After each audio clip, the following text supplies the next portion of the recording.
त्या सगळ्या आंदोलनामध्ये असणाऱ्या संख्येचं बायफर्गेशन त्यांनी दिले की ज्याच्यामध्ये जे जे होते त्यातले किती जण कुठल्या कुठल्या गुन्ह्यामध्ये होते असे एक पोलिसांनी अनालिसिस केलं. त्याच्या आदल्या दिवशी एक आणखीन व्हिडिओ आलाय, मी तुम्हाला फॉरवर्ड करेल. तर त्यातल्या आदल्या दिवशी याच्यामध्ये त्यांनी असं म्हटलेलं आहे की तिथे पडलेला एवढूसा दगड पण आम्ही कलेक्ट केला आहे आणि त्याच्यावर साधे जरी बोटाचे फुटप्रिंट्स असतील तर ते आता आधारशी लिंक होतील. नमस्कार, मी पुण्यावरून संगीता तिवारी. काही वेळापूर्वी मी आपले उच्च तंत्र आणि मंत्र शिक्षण मंत्री माननीय चंद्रकांत दादा पाटील यांच्या 1-2 क्लिप्स पाहिल्या आणि खरं तर मी खूप त्यांचा रिस्पेक्ट करते दादांचा, कारण का खूप डाऊन टू अर्थ आणि खूप चांगला असे दादा असताना दादांनी असं काहीतरी स्टेटमेंट करावं हे दादा काही मनाला पटत नाही हो. दादा, तुमचं पहिलं स्टेटमेंट आम्हाला पटलेलं नाहीये पुणेकरांना. ते जे स्टेटमेंट आहे ते तुम्ही असं म्हणला पेपर लीक झाला, असा कोणता मोठा गुन्हा झाला म्हणजे आंबा चोरला म्हणून फाशी द्यायचं का?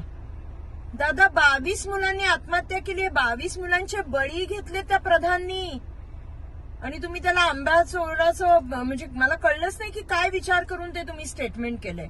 ज्या घरामध्ये मृत्यू होता मुलाचा मुलीचा, तेव्हा त्या घरात जी शोककळा असेल ते घर उद्ध्वस्त होतो. दादा, थोडा तरी विचार केला पाहिजे. तुम्ही आज मंत्री आहात दादा.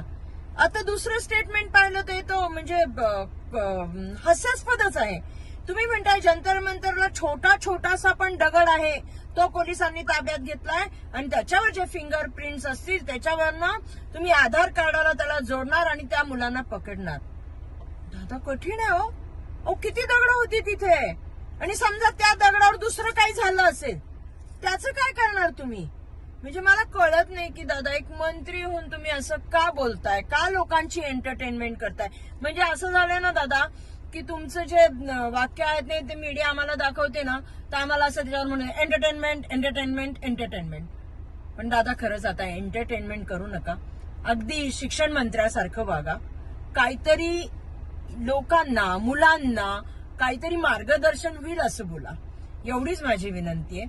कारण का नाही तर मग हास्य होतं आणि आम्हाला ते आवडणार नाही की आमच्या मंत्री महोदयांचं हास्य व्हावं. कारण का कितीही झालं तरी तुम्ही महाराष्ट्राचे उच्च तंत्र मंत्र शिक्षण मंत्री आहात.